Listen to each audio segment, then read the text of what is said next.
एक टीनेजर को अपने ग्रैंडफादर के यहाँ उसकी मर्जी के खिलाफ रहने के लिए छोड़ दिया जाता है। यह बहुत ही मिस्टीरियस था और इनकी फैमिली के बहुत सारे सीक्रेट्स है इस टीनेजर को स्लोली स्लोली पता चलते हैं। इस मूवी के जो ट्विस्ट है और जो टर्न्स आते हैं, इसी वजह से इस मूवी के बारे में आपको मैं ज्यादा कुछ बता नहीं सकता। मुझे पर्सनली ये मूवी बहुत ही अच्छी लगी क्योंकि अलग टाइप का हॉरर था। अब बिना किसी देरी के एक्सप्लेनेशन स्टार्ट करते हैं। मैं आप सबसे रिक्वेस्ट करता हूँ कि अगर आपको वीडियो अच्छा लगता है तो प्लीज इसे लाइक और कमेंट जरूर कर दीजिएगा, इससे चैनल को बहुत सपोर्ट मिलता है। मूवी स्टार्ट होती है और हमारी मेन कैरेक्टर जिसका नाम है चांस, एक किसी से बात कर रही है। चांस कहती है, मुझे लगा था कि मैं इस फैमिली का पार्ट बनूंगी, इसीलिए मैंने सब कुछ किया। अब उसने क्या किया था यह हमें अब पता चलेगा। जिस फैमिली की यहाँ बात हो रही थी, इस फैमिली का नाम है सिंक्लेयर। ये जरा पास्ट की बात है। चांस अपने स्कूल के एक पार्टी में थी। वहां पर एक लड़की ने उसे बहुत ही ज्यादा गुस्सा दिलाया। वो उसे बहुत मारती है और इसी वजह से उसे हमें नेक्स्ट सीन में प्रिंसिपल के पास दिखाया जाता है। फिर चांस के पेरेंट्स को भी बुलाया गया। चांस की मदर उसे ज्यादा कुछ भी नहीं बोलती। उसे कहती है, तुम्हें सिर्फ 1 डे का सस्पेंशन मिला। ये बहुत ही अजीब बात है। एक्चुअल में प्रिंसिपल ने चांस के ग्रैंडफादर को कॉल किया था।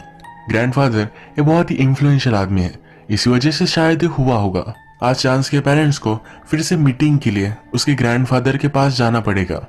थोड़े दिनों पहले उसका बर्थडे था जिस पर उसकी एंट आ नहीं पाई। एंट का नाम है अप्रैल। वो उसे एक गिफ्ट भेजती है जो चाकू है। ये बहुत ही अजीब था, तो चांस की मदर उसे चाकू ले लेती है। चांस को एक सिस्टर है तो मदर कहकर जाती है कि इसका अच्छा सा ख्याल रखना। रात में हम चांस को ब्लड ट्रांसफ्यूजन करता हुआ देख सकते हैं, पर ये अजीब तरीके से हो रहा है। ये वेन्स में से नहीं है तो डायरेक्टली फ्लैश में डाला गया है। अगले दिन चांस की मदर वापस नहीं आई क्योंकि उसका काम और भी बढ़ गया। वो जब स्कूल जाती है तो जिस लड़की को उसने मारा था इसे फिर से उसकी बात होती है। ये लड़की कहती है, मैं तुम्हारी फैमिली को बर्बाद कर दूंगी, तुम सिर्फ देखती रहना। चांस ने कहा, अगर और भी तुमने कुछ कहा तो फिर से मैं तुम्हें मारूंगी। वो लड़की सुनी नहीं और चांस उसे फिर से बहुत मारती है। फिर से प्रिंसिपल का कॉल चांस के पेरेंट्स को गया।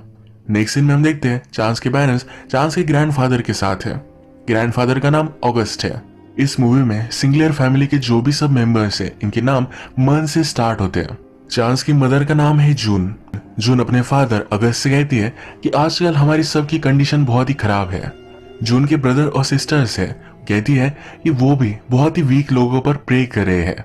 अब इस इंफॉर्मेशन से हमें पता चलता है कि ये वैम्पायर की फैमिली है। हमें प्रीवियस सीन में दिखाया गया था कि चांस को ब्लड ट्रांसफ्यूजन लगा। इसके बाद अभी जून ने कहा है, मेरे ब्रदर और सिस्टर ये वीक पर प्रे कर रहे हैं, यानी कि उन्हें खा रहे हैं, उनका खून पी रहे हैं।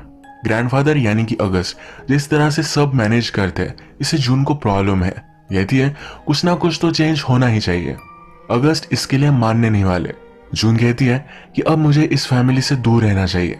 उसकी फैमिली है जिसकी वो केयर करती है। एक्चुअल में जून का हस्बैंड इस सिंगलर फैमिली का मेंबर नहीं है। वो अपनी फैमिली के साथ कहीं दूर रहना चाहती है। अगस्त कहते हैं कि हमारी फैमिली में ऐसे किसी को भी अबेंडन नहीं करते।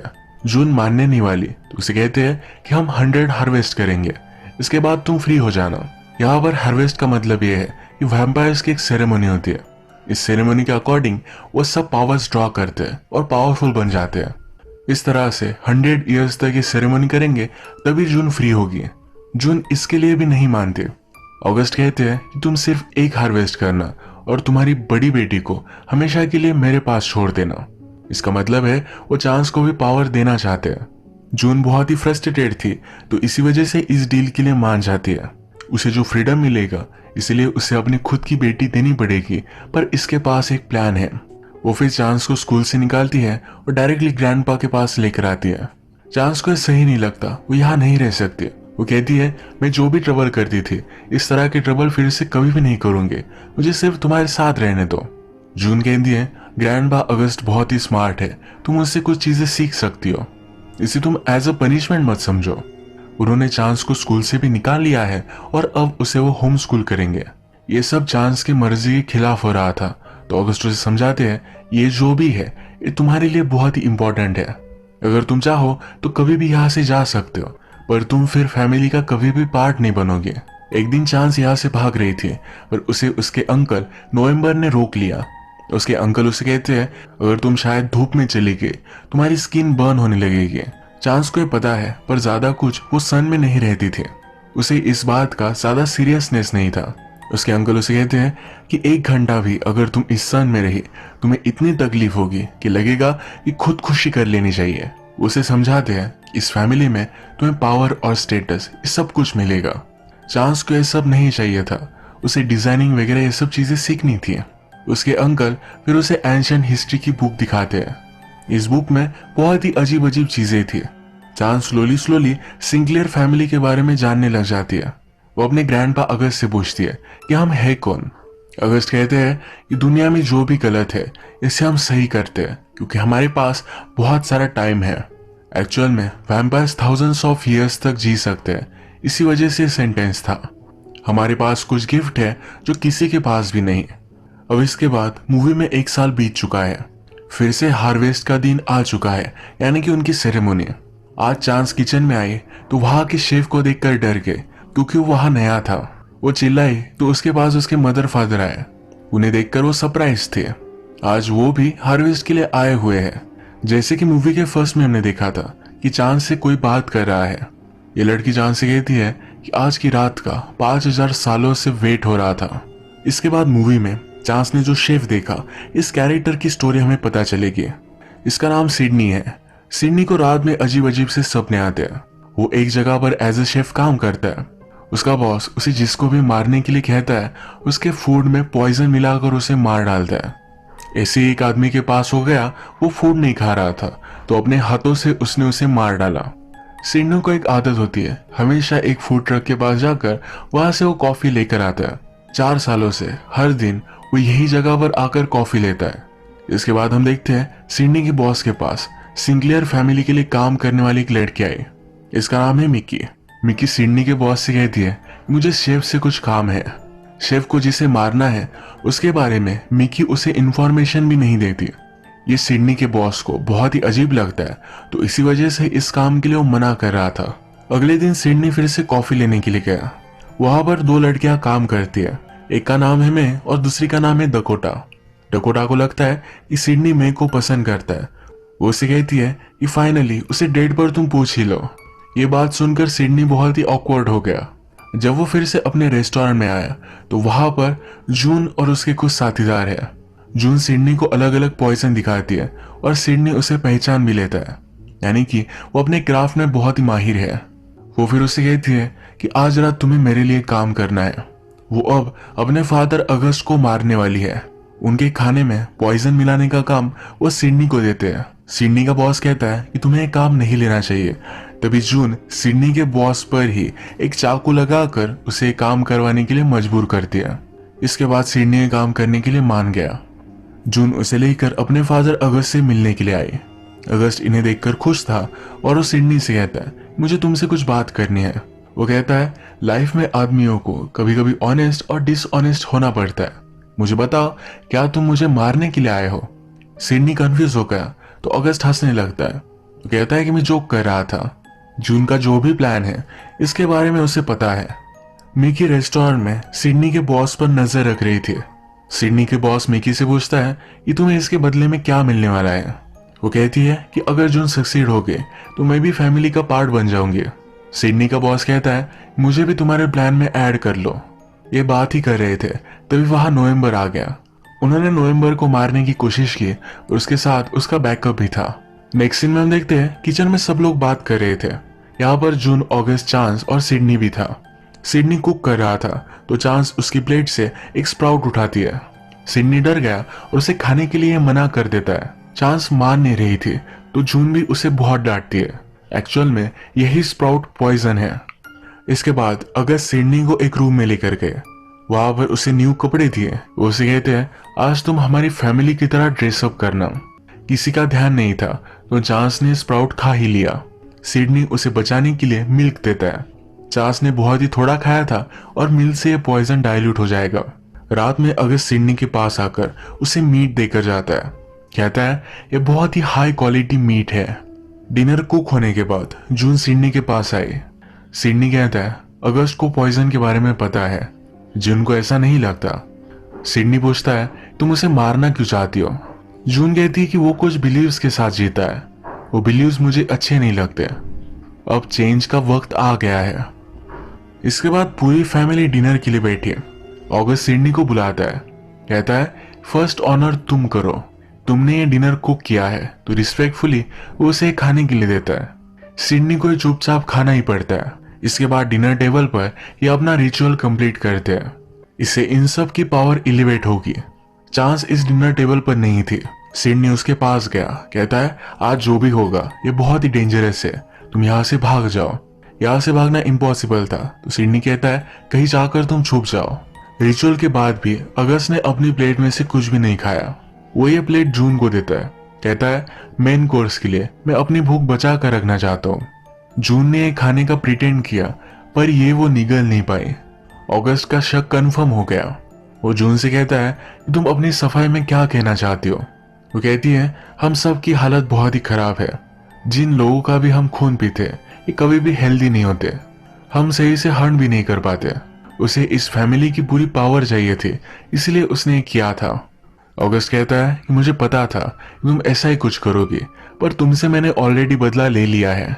मैंने तुम्हारी बेटी के पास किसी को भेजा था।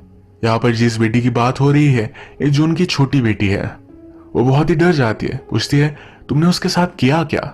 अगस्त कहता है अभी अभी तुमने जो खाया ये तुम्हारी बेटी का ही फ्लेश था। जून को बहुत ही बड़ा शॉक लगा, पर तभी अगस्त उसे मार डालता है। उसके हस्बैंड को भी उन्होंने मार डाला। इसके बाद ये सब मिलकर जून और उसके हस्बैंड को खा डालते हैं। अगस्त के लोगों ने सिडनी को ले जाकर बांध दिया। वो जहां पर था वहीं पर हम डेकोटा को भी देख सकते हैं। सिडनी पूछता है तुम यहाँ क्यों हो। डेकोटा कहती है उन लोगों को लगा तुम मुझे लाइक करते हो, इसी वजह से मुझे और मेरी फ्रेंड को उन्होंने किडनैप कर लिया। अब डेकोटा और सिडनी को ऊपर ले जाया जाता है। अगस्त सबसे कहता है कि सिडनी बहुत ही लॉयल है। अपने कॉन्ट्रैक्ट को कंप्लीट करने के लिए उसने खुद पॉइजन भी खा लिया था। अगस्त को लगता है कि सिडनी फैमिली का एक अच्छा पार्ट बन सकता है। वो कहता है अब हम देखेंगे सिडनी की लॉयल्टी कब तक टिकी रहेगी।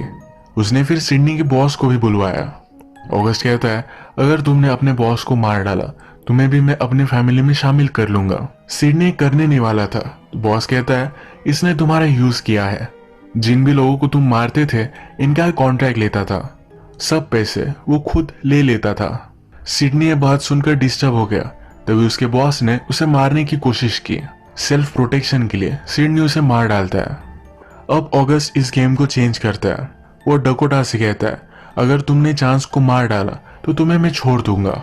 चांस उन्हें कहीं मिल नहीं रही थी, तो उसे ढूंढने के लिए अपने एक असैसिन को उन्होंने भेजा।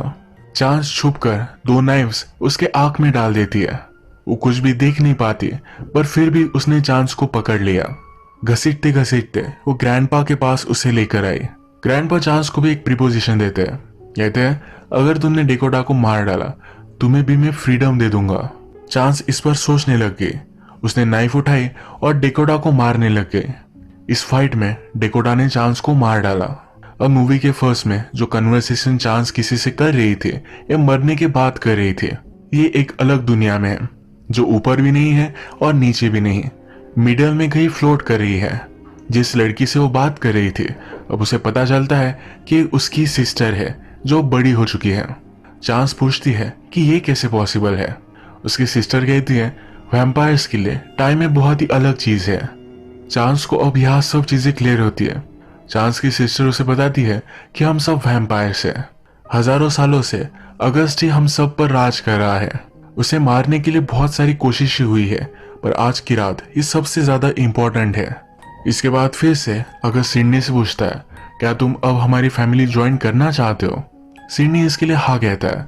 अगस्त कहता है अब हमें तुम्हारी जरूरत नहीं है, तुमने ब्रेवरी दिखाई तो तुम्हें जल्दी से हम मार डालेंगे, पर डेकोटा और उसकी फ्रेंड को वो तड़पा तड़पा कर मारने वाले हैं।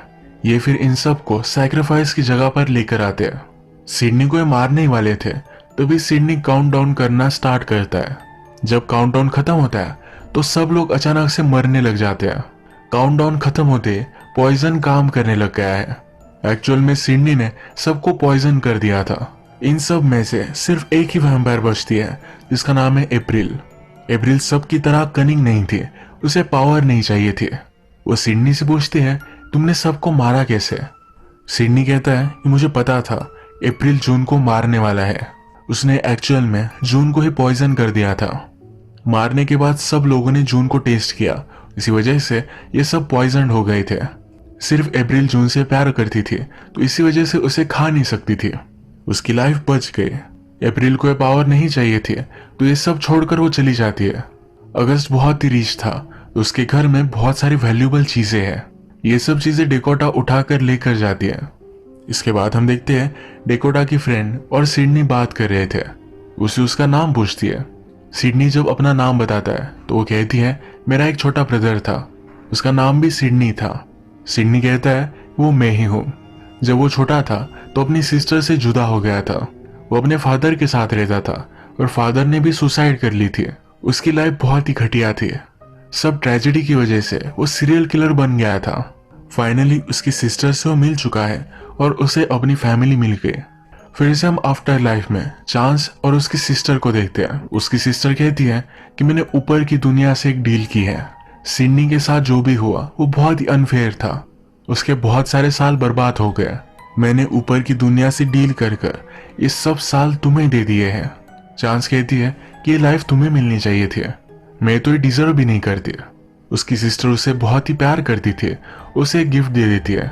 मूवी के लास्ट सीन में चांस अब फिर से जिंदा हो चुकी है। अब उसके फैमिली में सब लोग मर चुके हैं। जो जिंदा है वो एंड उसे पसंद करती है, तो उसे कोई भी प्रॉब्लम नहीं आएगा। अब सब पावर उसे मिल चुकी है और वैम्पायर्स पर अब वो राज करेगी। इसी के साथ ये मूवी एंड हो जाती है। इस मूवी की वर्ल्ड बिल्डिंग मुझे बहुत ही अच्छी लगी है। आपको भी अगर ये वीडियो अच्छा लगा तो प्लीज इस वीडियो को लाइक कर दीजिएगा। मैं बहुत सारी मूवीज लेकर आते रहता हूँ, तो प्लीज चैनल को सब्सक्राइब कर दीजिए। बेल नोटिफिकेशन आइकन दबाने मत भूलिएगा। फिर से मिलेंगे और एक नई मूवी के साथ। तब तक के लिए थैंक यू। आप अपने आप का ख्याल रखिए।